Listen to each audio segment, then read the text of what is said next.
എല്ലാവർക്കും നമ്മുടെ ഇന്നത്തെ ക്ലാസ്സിലേക്ക് സ്വാഗതം. നാം കഴിഞ്ഞ ക്ലാസ്സിൽ നമ്മുടെ ടെക്സ്റ്റ് ബുക്കിലെ പേജ് നമ്പർ 13 ആദ്യത്തെ ചോദ്യമാണ് ചെയ്ത് നിർത്തിയത് അല്ലേ. ഇനി നമുക്കതിൽ രണ്ടാമത്തെ ചോദ്യം എന്താണെന്ന് നോക്കാം. ഇതിൽ നമുക്കറിയാം, നമുക്കൊരു ഫിഗർ തന്നിട്ടുണ്ട്. എന്നിട്ട് എന്താണ് ചോദിച്ചിട്ടുള്ളത്? How many small squares are there in each pictures. അതായത് ഓരോ ചതുരത്തിലും എത്ര ചെറിയ സമചതുരങ്ങളുണ്ട്. മനസ്സിലായല്ലോ. നമുക്കിവിടെ ഓരോ ചതുരങ്ങൾ 1, 2, 3, 4 പടങ്ങളാണ് തന്നിട്ടുള്ളത്. അതിൽ ഓരോ ചതുരത്തിലും എത്ര ചെറിയ സമചതുരങ്ങളുണ്ട് എന്നാണ് ചോദ്യം. നമുക്കറിയാം, ഒന്നാമത്തെ ചോദ്യം, ഇതിൽ എത്ര സമചതുരം സ്ക്വയറുകളുണ്ട്? ഒരു സ്ക്വയർ, 2 സ്ക്വയർ അല്ലേ, അതായത് 2 സ്ക്വയർ, അപ്പോൾ 2. അടുത്തതിലോ എത്ര സ്ക്വയറുകൾ ഉണ്ടെന്നാണ് ചോദിച്ചിട്ടുള്ളത്. സമചതുരം അല്ലേ, ചെറിയ സമചതുരം, അപ്പോൾ 1, 2, 3, 4 അല്ലേ, അപ്പോൾ 4 എണ്ണം. ഇനി അടുത്ത ഫിഗറിൽ നോക്കിയാൽ 1, 2, 3, 4, 5, 6 അല്ലേ, 6 ചെറിയ സമചതുരങ്ങൾ. ഇനി അടുത്തതിലോ 4, 4, 8 അല്ലേ, 8 ചെറിയ സമചതുരങ്ങൾ. അപ്പോൾ ഇതാണ് ഒന്നാമത്തെ ചോദ്യം. ഇനി നമുക്ക് രണ്ടാമത്തെ ചോദ്യം നോക്കിയേ. How many large squares. എത്ര ലാർജ് സ്ക്വയറുകളുണ്ട് അല്ലേ, വലിയ സ്ക്വയറുകൾ, വലിയ സമചതുരങ്ങൾ എത്ര ഉണ്ട്? ഇതിൽ വലിയ സമചതുരം ഉണ്ടോ? ഇല്ല അല്ലേ, അപ്പോൾ 0. ആദ്യത്തേൽ ഇല്ല. ഇനി രണ്ടാമത്തേൽ വലിയ സമചതുരം എത്ര ഉണ്ട്? ഒരെണ്ണുള്ളൂ അല്ലേ, ഒറ്റ സമചതുരം, അതായത് 1. ഇനി അടുത്ത ഫിഗർ ഒന്ന് നോക്കിയേ. എത്ര എണ്ണുണ്ട് സമചതുരം, വലിയ സമചതുരം? ഇവിടെ നോക്കിയേ, ഇത് 1 അല്ലേ, ഇത് ഒരു സമചതുരം. അടുത്തതോ ഇങ്ങനെ ഒരു സമചതുരം അല്ലേ, അപ്പം 1, 1, അതായത് 2 സമചതുരങ്ങൾ വലുത്. ഇനി അടുത്ത നോക്കിയേ, എത്ര വലിയ സമചതുരം ഉണ്ട്? നേരത്തെ പറഞ്ഞ പോലെ ഇത് 1, പിന്നെ ഇങ്ങനെ എടുത്താൽ 2, പിന്നെ ഇത് 3 അല്ലേ, അപ്പം 3 വലിയ സമചതുരങ്ങൾ, 3. ഇനി മൂന്നാമത് എന്താണ് ചോദിച്ചിട്ടുള്ളത്? How many squares in all in each picture. അതായത് ഓരോ ചിത്രത്തിലും എത്ര സമചതുരങ്ങളുണ്ട് അല്ലേ. അവിടെ വലുതും ചെറുതൊന്നും പറഞ്ഞില്ല, എത്ര സമചതുരങ്ങളുണ്ട് എന്നാണ് ചോദ്യം. അപ്പോൾ നമുക്ക് നോക്കിയാൽ ഇതിൽ ആദ്യത്തിൽ എത്ര സമചതുരങ്ങളുണ്ട്? മൊത്തം 1, 2 അല്ലേ, 2 സമചതുരങ്ങൾ, 2 സ്ക്വയറുകൾ. ഇനി ഇവിടെ നോക്കിയാൽ 1, 2, 3, 4 ചെറിയ സമചതുരങ്ങൾ, പിന്നെയോ ഒരു വലുതും അല്ലേ, അപ്പോൾ 4ഉം 1ഉം 5, അപ്പോൾ 5 സ്ക്വയറുകളുണ്ട്. ഇനി അടുത്ത ഫിഗർ നോക്കിയാൽ 1, 2, 3, 4, 5, 6 ചെറിയ സമചതുരങ്ങൾ, പിന്നെയോ ഇത് 7, ഇതൊന്ന് 8 അല്ലേ, അപ്പോൾ 8 എണ്ണം. അതല്ലെങ്കിൽ നമുക്കിത് കൂട്ടിയാൽ മതി അല്ലേ. 2 ഇവിടെ 2, ഇത് ചെറുത്, ഇത് വലുത്, അപ്പോൾ 4ഉം 1ഉം 5 അല്ലേ, അപ്പോൾ ഈ രീതിയിൽ കൂട്ടിയാലും നമുക്ക് കിട്ടും. ഇനി ഇവിടെ നോക്കിയാൽ 4, 4, 8 ചെറുതും, പിന്നെ 3 വലുതും അല്ലേ, 8ഉം 3ഉം 11. ഇനി എന്താണ് അടുത്ത് ചോദിച്ചിട്ടുള്ളത്? If you continue the pattern of pictures are the sequence above arithmetic sequence. അതായത് നാം ഇതേ രൂപത്തിൽ ഇങ്ങനെ തുടരുക, ഇങ്ങനെ കണ്ടിന്യൂ ചെയ്യുകയാണെങ്കിൽ ഈ കിട്ടുന്നതൊക്കെ നമുക്കൊരു അരിതമെറ്റിക് സീക്വൻസ് ആയിരിക്കും എന്നാണ് ചോദ്യം. അപ്പോൾ നമുക്ക് നോക്കിയാൽ ഓരോന്നും അരിതമെറ്റിക് സീക്വൻസ് ആണ്, സമാന്തര ശ്രേണിയാണെന്ന് ചെക്ക് ചെയ്ത് നോക്കാം. നമുക്ക് ആദ്യത്തെ എടുക്കാം, ഒന്നാമത്തെ കേസ് എടുക്കാം അല്ലേ. അപ്പോൾ അത് അരിതമെറ്റിക് സീക്വൻസ് ആണെങ്കിൽ എന്ത് വേണം? നമുക്ക് ഓരോ പദത്തിൽ നിന്ന് തൊട്ട് പിറകിലെ പദം ഒന്ന് കുറച്ച് നോക്കാം അല്ലേ. അപ്പോൾ നമുക്ക് എന്ത് വേണം? കോമൺ ഡിഫറൻസ് ഉണ്ടോ ഇല്ലയോ എന്ന് നോക്കിയാൽ മതി അല്ലേ. അപ്പോൾ നമുക്കിതൊന്ന് ചെക്ക് ചെയ്ത് നോക്കിയാൽ ഇവിടെ നമുക്ക് നോക്കിയാൽ 4 - 2 എത്ര കിട്ടും? 2 കിട്ടി അല്ലേ, 2. ഇനി 6 - 4 നോക്കിയാൽ 6 - 4 എത്രയാണ്? അതും 2 തന്നെ അല്ലേ. ഇനി 8 - 6 8 - 6 അതും 2 തന്നെ അല്ലേ. അപ്പം ഇത് എന്താണ്? ഒരു സമാന്തര ശ്രേണി, അതായത് അരിതമെറ്റിക് സീക്വൻസ് ആണ്. അപ്പോൾ നമുക്ക് എഴുതാം, yes it is an arithmetic sequence. ഇനി ഇതിൻ്റെ കോമൺ ഡിഫറൻസ് എത്രയാണ്? Common difference 2. ഇനി നമുക്കിതൊന്ന് ചെക്ക് ചെയ്ത് നോക്കിയാൽ 1ൽ നിന്ന് 0 കുറച്ചു, 1 - 0 എത്ര കിട്ടും? 1 അല്ലേ. ഇനി 2ൽ നിന്ന് 1 കുറച്ച് നോക്കിയാൽ 2 - 1 1. ഇനി 3 - 2 അതും നമുക്ക് 1 അല്ലേ. അപ്പോൾ ഇവിടെ നമുക്ക് എന്താണ് കിട്ടിയത്? കോമൺ ഡിഫറൻസ് ഉണ്ട്, അതായത് 1 ആണ് കോമൺ ഡിഫറൻസ്. അപ്പോൾ കോമൺ ഡിഫറൻസ് ഈ കേസിൽ എത്രയാണ്? 1 അല്ലേ. അപ്പോൾ നമുക്ക് പറയാം it is an arithmetic sequence. ഇനി അടുത്ത നോക്കിയാൽ 5 - 2 5 - 2 = 3. അടുത്തത് 8 - 5 അല്ലേ, അതും 3 തന്നെ. അടുത്തത് 11 - 8 അതും 3 തന്നെ അല്ലേ. അപ്പോൾ ഇവിടെയും നമുക്ക് കോമൺ ഡിഫറൻസ് ഉണ്ട്. അപ്പോൾ കോമൺ ഡിഫറൻസ് എത്രയാണ്? 3.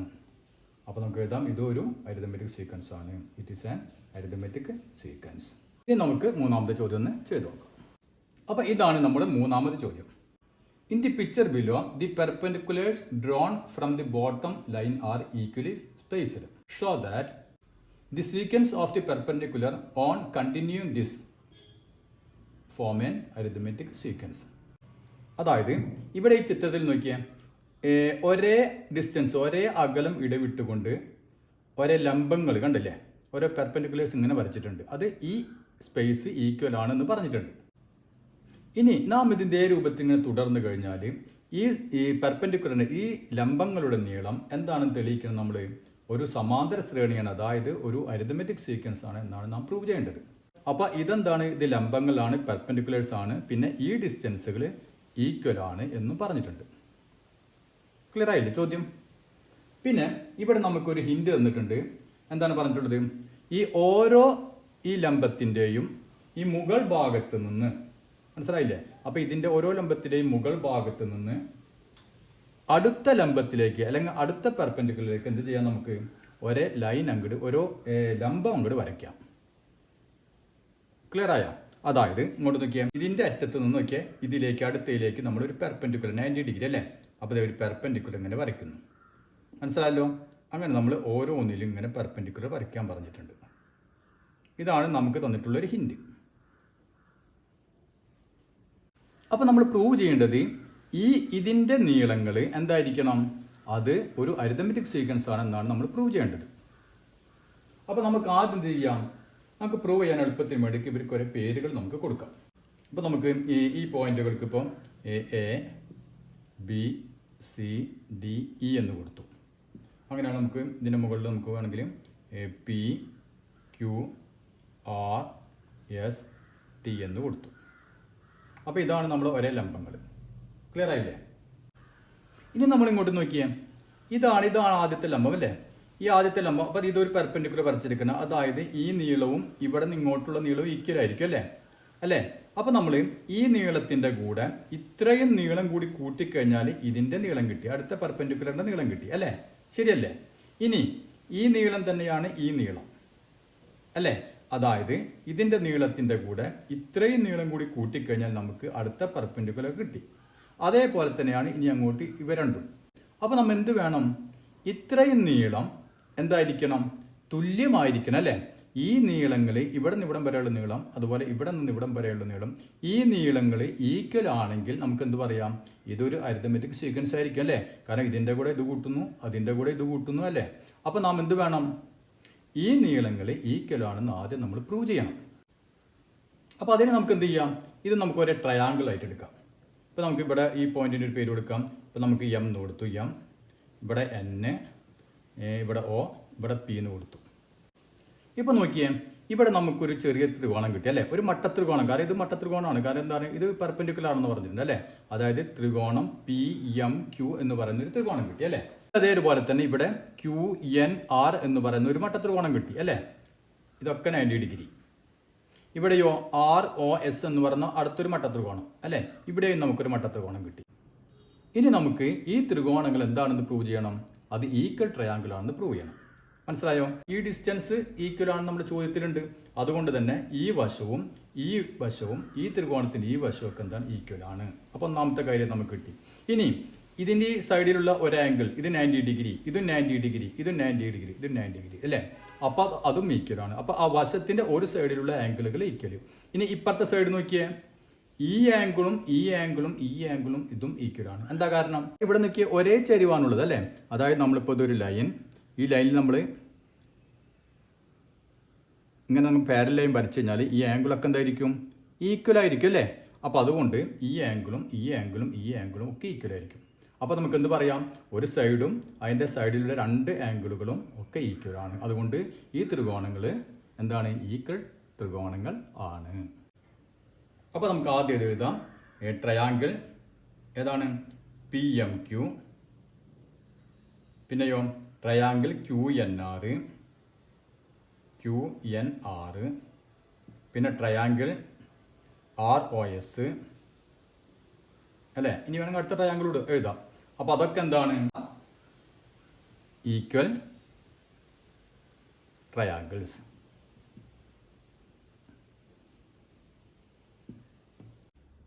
അപ്പോൾ അതിന് വേണം നമുക്ക് റീസൺ എഴുതാം. എന്താണ് റീസൺ എഴുതാൻ പറ്റിയത്? എന്താണ്, ഒരു സൈഡും പിന്നെ അതുമേലുള്ള രണ്ട് കോണുകളും തുല്യമാണ് അല്ലേ. അപ്പോൾ നമുക്ക് അങ്ങനെ എഴുതാം, one side and two angles on it. ആ സൈഡിലുള്ള രണ്ട് ആംഗിളുകളും എന്താണ്, ആർ ഈക്വൽ. അതായത് ഒരു വശവും അതിന്മേലുള്ള രണ്ട് ആംഗിളുകളും കോണുകളും തുല്യമാണ്. അപ്പോൾ ഈക്വൽ ട്രയാങ്കിൾ ആണെങ്കിൽ അതിൻ്റെ വശങ്ങൾ, സമാന വശങ്ങൾ എന്തായിരിക്കും, ഈക്വൽ തന്നെ ആയിരിക്കും അല്ലേ. എപ്പോൾ നോക്കിയേ, അപ്പോൾ QM എന്ന് പറയുന്നത് ഈ ത്രികോണത്തിൻ്റെ ഈ വശം അതേ സമാന വശം തന്നെയാണ് RN, അതേ വശം തന്നെയാണ് എന്ത്, SO എന്ന് പറയുന്നത് അല്ലേ. അപ്പോൾ ഈ മൂന്നും അല്ലെങ്കിൽ ഈ നാലും എന്തായിരിക്കും, ഈക്വൽ ആയിരിക്കും. അപ്പോൾ സോ നമുക്ക് എന്ത് എഴുതാം, QM അല്ലേ. So QM equal to RN equal to SO അല്ലേ. ഈക്വൽ ടു അല്ലെങ്കിൽ TP അങ്ങനെ പോകും. എന്താണ് കാരണം, സിമിലർ സൈഡുകൾ അല്ലേ.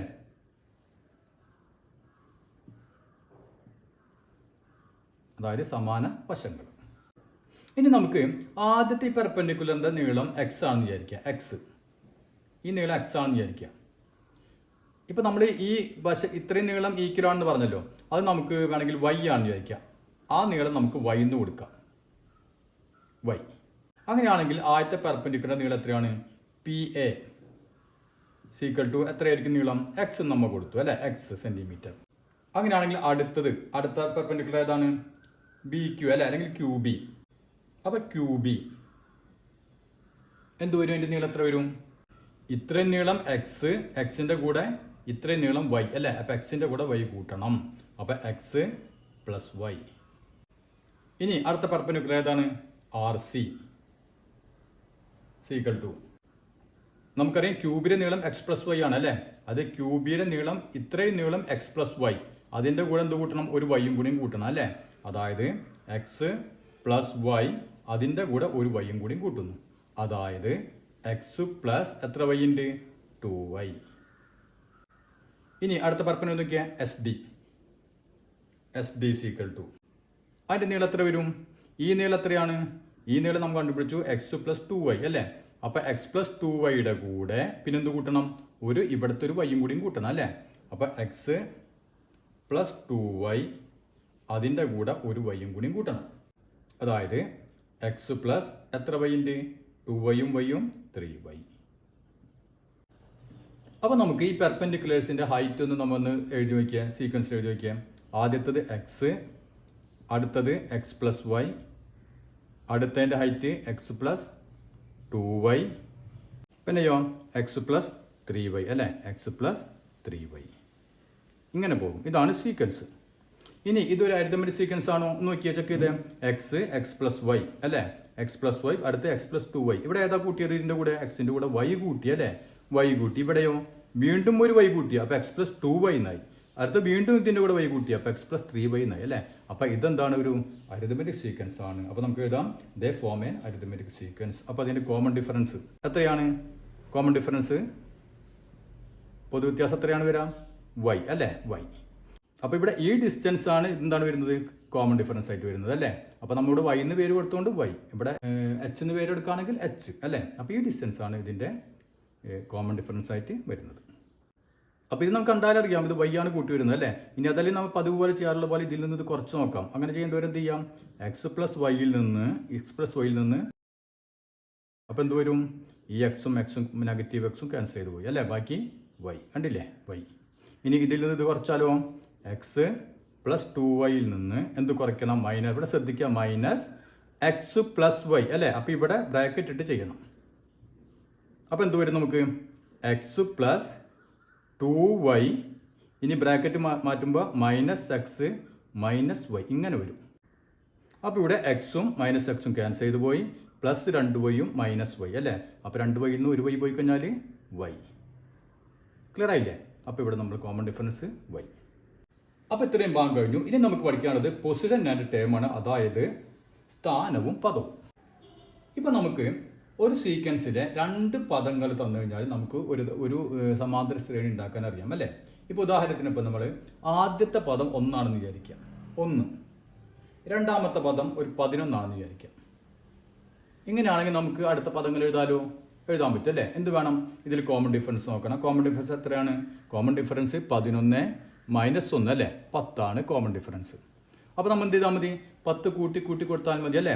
അപ്പോൾ 1 11, അടുത്തത് 10 കൂട്ടുമ്പോൾ 21, അടുത്തത് 31, അടുത്തത് 41 അല്ലേ?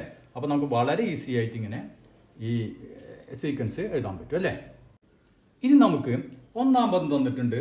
ഒന്നാം പദം ഇപ്പോൾ 1 തന്നെയാണെന്ന് വിചാരിക്കാം. 1. ഇനി നമുക്ക് രണ്ടാമത്തെ പദം നമുക്ക് തന്നിട്ടില്ല എന്ന് വിചാരിക്കാം. രണ്ടാമത്തെ പദം നമുക്ക് തന്നിട്ടില്ല. ഇനി തന്നിട്ടുള്ളത് മൂന്നാമത്തെ പദമാണ്. ഈ മൂന്നാമത്തെ പദം 11 എന്ന് വിചാരിക്കുക.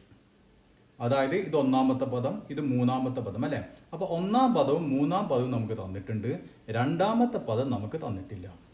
അങ്ങനെയാണെങ്കിൽ നമുക്ക് ഈ സീക്വൻസ് എങ്ങനെ എഴുതാൻ പറ്റും? ഇവിടെ നമുക്ക് ഈ കോമൺ ഡിഫറൻസ് അറിയാവുന്നുണ്ടെങ്കിൽ പെട്ടെന്ന് എഴുതായിരുന്നു അല്ലേ? ഇവിടെ എന്താണ് വിഷയം? നമുക്ക് ഒന്നാമത്തെ പദം കഴിഞ്ഞാൽ പിന്നെ തന്നിട്ടുള്ളത് മൂന്നാമത്തെ പദമാണ്. അപ്പം എന്ത് ചെയ്യും? അപ്പം ഇങ്ങോട്ട് നോക്കിയേ, ഇവിടെ നമ്മൾ ഈ രണ്ടാമത്തെ പദം എന്ന് പറയുന്നത് എന്താണ്? ഇതിൻ്റെ കൂടെ കോമൺ ഡിഫറൻസ് കൂട്ടണം അല്ലേ? അപ്പം ഇതിൻ്റെ കൂടെ കോമൺ ഡിഫറൻസ് കൂട്ടിക്കഴിഞ്ഞാൽ നമുക്ക് ഈ പദം കിട്ടിയല്ലോ. അതിൻ്റെ കൂടെ വീണ്ടും കോമൺ ഡിഫറൻസ് കൂട്ടിക്കഴിഞ്ഞാൽ നമുക്ക് ഈ പദം കിട്ടി അല്ലേ? അതായത് ഇതിൻ്റെ കൂടെ 2 പ്രാവശ്യം കോമൺ ഡിഫറൻസ് കൂട്ടിക്കഴിഞ്ഞാൽ ഇത് കിട്ടും. അതായത് ഒന്നിൻ്റെ കൂടെ കോമൺ ഡിഫറൻസിൻ്റെ 2 ഇരട്ടി 2 മടങ്ങ് കൂട്ടിക്കഴിഞ്ഞാലാണ് 11 കിട്ടുക അല്ലേ? 2 പ്രാവശ്യം കൂട്ടണം കോമൺ ഡിഫറൻസ് അല്ലേ? അപ്പോൾ ഒന്നിൻ്റെ കൂടെ കോമൺ ഡിഫറൻസിൻ്റെ ഇരട്ടി 2 മടങ്ങ് കൂട്ടിക്കഴിഞ്ഞാൽ നമുക്ക് 11 കിട്ടും. അതായത് ഈ 11 - 1 = 10 അല്ലേ? അപ്പം ഈ ഡിഫറൻസ് എത്രയാണ്? 10. 10 എന്ന് പറഞ്ഞാൽ എന്താണ്? കോമൺ ഡിഫറൻസിൻ്റെ ഇരട്ടിയാണ് അല്ലേ? കോമൺ ഡിഫറൻസ് 2 പ്രാവശ്യം കൂടി കൂട്ടുമ്പോഴാണ് ഇത് കിട്ടുന്നത്. അപ്പോൾ 10 എന്ന് പറയുന്നത് എന്താണ്? കോമൺ ഡിഫറൻസിൻ്റെ ഇരട്ടിയാണ് അല്ലേ? അങ്ങനെയാണെങ്കിൽ കോമൺ ഡിഫറൻസ് എത്രയായിരിക്കും? 10നെ 2 കൊണ്ട് ഡിവൈഡ് ചെയ്യുക അല്ലേ? അപ്പോൾ നമുക്ക് 5 കിട്ടി. ക്ലിയർ ആയില്ലേ? അപ്പോൾ കോമൺ ഡിഫറൻസ് നമുക്ക് 5 കിട്ടി. അപ്പോൾ ഇനി നമുക്ക് എളുപ്പം എഴുതാമല്ലോ. 1 കഴിഞ്ഞാൽ 1ൻ്റെ കൂടെ 5 കൂട്ടുമ്പോൾ 6, 6ൻ്റെ കൂടെ 5 കൂട്ടിയാൽ 11. അപ്പോൾ അത് ക്ലിയർ ആയില്ലേ? അതായത് 2 പ്രാവശ്യം കോമൺ ഡിഫറൻസ് കൂട്ടണം. അതുകൊണ്ടാണ് നമ്മൾ ഈ വ്യത്യാസം, ഇത് തമ്മിലുള്ള വ്യത്യാസം എന്താണ്? കോമൺ ഡിഫറൻസിൻ്റെ ഇരട്ടിയാണ് അല്ലേ? അപ്പോൾ നമുക്ക് ഡി കിട്ടാൻ എന്ത് വേണം? ഇവ തമ്മിലുള്ള വ്യത്യാസം 10. 10നെ 2 കൊണ്ട് ഡിവൈഡ് ചെയ്തു, അപ്പോൾ നമുക്ക് 5 കിട്ടി. ഇതാണ് നമ്മുടെ കോമൺ ഡിഫറൻസ്. അപ്പോൾ നമുക്ക് കോമൺ ഡിഫറൻസ് കൂട്ടുമ്പോൾ 1 + 5 6, 6 + 5 11. അപ്പോൾ ഇക്കാര്യങ്ങൾ വെച്ചുകൊണ്ട് നമ്മുടെ ടെക്സ്റ്റ് ബുക്കിലെ പേജ് നമ്പർ 15 കുറച്ച് ചോദ്യങ്ങളുണ്ട്. അത് നമുക്ക് ആദ്യം ഒന്ന് ചെയ്തു നോക്കാം. അപ്പോൾ ഇതാണ് നമ്മുടെ ആദ്യത്തെ ചോദ്യം. ഇവിടെ നമുക്ക് കുറച്ച് അരിതമെറ്റിക് സീക്വൻസ് എഴുതിയിട്ടുണ്ട് അല്ലേ? അതിൽ ചില സംഖ്യകൾ എഴുതിയിട്ടില്ല, അത് വിട്ടുപോയിട്ടുണ്ട്. അത് നമ്മൾ ഫില്ല് ചെയ്യണം. ഇതാണ് ചോദ്യം. അപ്പോൾ ആദ്യത്തെ നോക്കിയേ, 24 42 അല്ല, ഡാഷ് 24 കഴിഞ്ഞാൽ 42. ഇത് അരിതമെറ്റിക് സീക്വൻസ് ആണ്, സമാന്തര ശ്രേണിയാണെന്ന് പറഞ്ഞിട്ടുണ്ട് അല്ലേ? അങ്ങനെയാണ് നമുക്ക് എളുപ്പത്തിൽ എഴുതാലോ. 24 കഴിഞ്ഞാൽ 42 അല്ലേ? അപ്പോൾ നമുക്ക് എന്ത് വേണം? കോമൺ ഡിഫറൻസ് വേണം അല്ലേ? അപ്പോൾ ഇതിൻ്റെ കോമൺ ഡിഫറൻസ് എത്രയായിരിക്കും? കോമൺ ഡിഫറൻസ് D = 42ൽ നിന്ന് 24 - C അല്ലേ? 24 - C. അപ്പോൾ നമുക്ക് എത്ര കിട്ടി? 18 കിട്ടി. അപ്പോൾ എന്ത് ചെയ്യും? നമുക്ക് ഇതിൻ്റെ കൂടെ 18 കൂട്ടി കൊടുക്കുക അല്ലേ? അപ്പോൾ 42 + 18 എത്ര കിട്ടും? 42 + 18 60. അപ്പോൾ അത് കിട്ടി. 60 + 18 78 ഇല്ലേ? അപ്പോൾ അതിനുത്തരായി. ഇനി രണ്ടാമത്തെ നോക്കിയേ, ആദ്യത്തെ പദം ഇല്ല, 2 ഉണ്ട് 3 ഉണ്ട് അല്ലേ? ഇതില്ല. ഇവിടെയൊക്കെ തുടർച്ചയായ 2 പദങ്ങളുണ്ട് അല്ലേ? അപ്പോൾ നമുക്ക് എളുപ്പത്തിൽ കോമൺ ഡിഫറൻസ് പൊതു വ്യത്യാസം കണ്ടുപിടിക്കാൻ പറ്റും അല്ലേ? ഇതിൽ നിന്ന് ഇത് കുറച്ചാൽ മതി അല്ലേ? അപ്പോൾ ഇവിടെ നമുക്ക് കോമൺ ഡിഫറൻസ് എന്ത് വരും? D = 42 - 24 അല്ലേ? 42 - 24 അതായത് 18. അപ്പോൾ കോമൺ ഡിഫറൻസ് ഇവിടെ 18 തന്നെയാണ്. അപ്പോൾ നമുക്ക് ഈ പദം കിട്ടാൻ എന്ത് വേണം? ഇതിൻ്റെ കൂടെ 18 കൂട്ടുക അല്ലേ? അപ്പോൾ 42ൻ്റെ കൂടെ 18 കൂട്ടുക. അപ്പോൾ എത്ര വരും? 42ഉം 18ഉം 60. ഇനി നമുക്ക് ഈ പദം വേണം അല്ലേ? അപ്പോൾ ഇതെന്ത് ചെയ്യണം? ഇത് പുറകിലെ പദമാണ്. അപ്പോൾ എന്ത് വേണം? ഈ 18 കോമൺ ഡിഫറൻസ് എന്ത് വേണം? കുറയ്ക്കണം അല്ലേ? ഇതിൽ നിന്ന് കോമൺ ഡിഫറൻസ് കുറയ്ക്കണം അല്ലേ? അപ്പോൾ 24ൽ നിന്ന് നമ്മൾ 18 കുറയ്ക്കണം. അപ്പോൾ എത്ര കിട്ടും? 6. മനസ്സിലായില്ലേ? അപ്പോൾ ഇവിടെ നമുക്ക് ബാക്കിലത്തെ ആയതുകൊണ്ട് നമ്മൾ കുറച്ചു. അപ്പോൾ ഇതിവിടെ 6.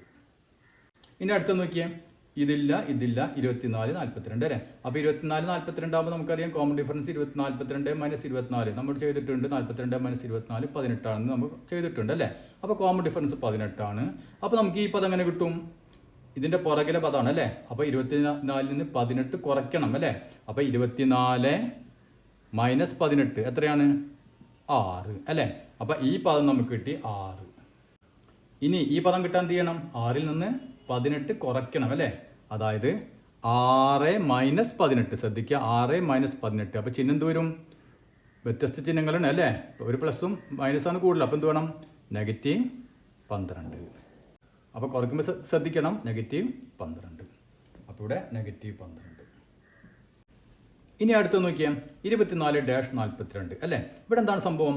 നമുക്ക് ഇതറിയില്ല അല്ലേ. നമുക്ക് തുടർച്ചയായത് തന്നിട്ടില്ല, അവിടെ ഗ്യാപ്പ് വന്നു. അപ്പം അതെങ്ങനെ ചെയ്യണം? നമ്മൾ ഈ പ്രോബ്ലം ചെയ്യുന്നതിന് തൊട്ട് മുമ്പ് പറഞ്ഞിരുന്നു അല്ലേ. എങ്ങനെ ചെയ്യാം? നാം പറഞ്ഞിട്ടുണ്ട്, ഇവിടെ ഇതിൻ്റെ കൂടെ കോമൺ ഡിഫറൻസ് കൂട്ടി വീണ്ടും അതിൻ്റെ കൂടെ കോമൺ ഡിഫറൻസ് കൂട്ടുമ്പോഴാണ് നമുക്ക് ഇത് കിട്ടുക അല്ലേ.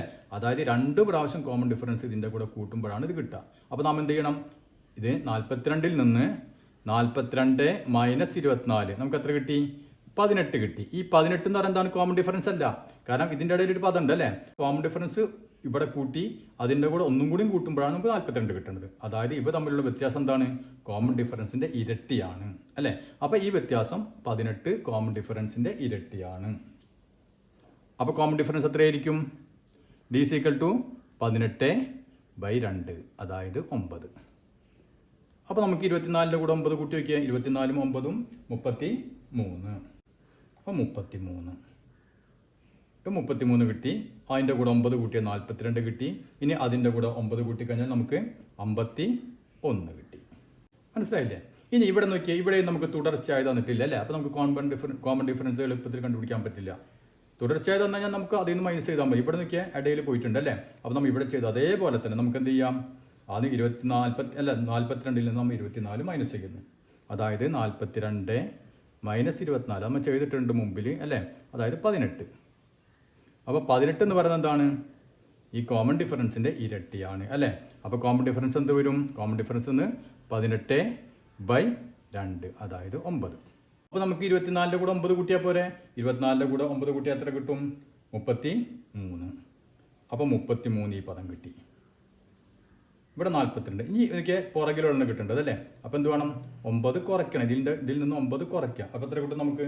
15. ഇനി ഇവിടെ നോക്കിയേ 24-42. ഇവിടെ കോമൺ ഡിഫറൻസ് ഒരു പ്രാവശ്യം കൂട്ടി, പിന്നെ 2 പ്രാവശ്യം കൂട്ടി, 3 പ്രാവശ്യം കൂട്ടണം അല്ലേ. എന്നാലേ നമുക്ക് 42 കിട്ടുള്ളൂ. അപ്പോൾ നമ്മൾ എന്ത് ചെയ്യേണ്ടി വരും? 42ൽ നിന്ന് നമ്മൾ നേരത്തെ ചെയ്ത അതേപോലെ തന്നെ 42ൽ നിന്ന് നമ്മൾ 24 മൈനസ് ചെയ്യുമ്പോൾ നമുക്ക് എത്ര കിട്ടി? 18 കിട്ടി. ഇനി ഡി കോമൺ ഡിഫറൻസ് എത്രയായിരിക്കും? /2 അല്ല. ഇവിടെ /2 എന്ന് പറയുമ്പോൾ ഇവിടെ ഒരെണ്ണം ഒരു ഗ്യാപ്പ് ഉണ്ടെങ്കിൽ /2 2 പ്രാവശ്യം കൂട്ടണം. ഇവിടെ എത്ര പ്രാവശ്യം കൂട്ടണം? 1 2 3 അല്ലേ. 3 പ്രാവശ്യം. അതായത് കോമൺ ഡിഫറൻസിൻ്റെ 3 ഇരട്ടിയാണ് അല്ലേ ഇതിൻ്റെ കൂടെ കൂട്ടുമ്പോഴാണ്. അപ്പോൾ നമുക്ക് എന്ത് ചെയ്യാം? കോമൺ ഡിഫറൻസ് = ഈ കിട്ടിയ ഉത്തരം എത്രയാണ്? 18/3. മനസ്സിലായില്ലേ? 1 2 3 അതായത് 6 3 18 6. അപ്പോൾ ഇത് 6 കൂട്ടി കൊടുക്കാം. 24ൻ്റെ കൂടെ 6 കൂട്ടുമ്പോൾ 30, 30ൻ്റെ കൂടെ 6 കൂട്ടുമ്പോൾ 36. അപ്പോൾ നിങ്ങൾക്കെല്ലാം ഇത്തരം ഭാഗങ്ങൾ മനസ്സിലായെന്ന് കരുതുന്നു. ഇനി നമുക്കിതിൽ അടുത്ത ഭാഗം അടുത്ത ക്ലാസ്സിൽ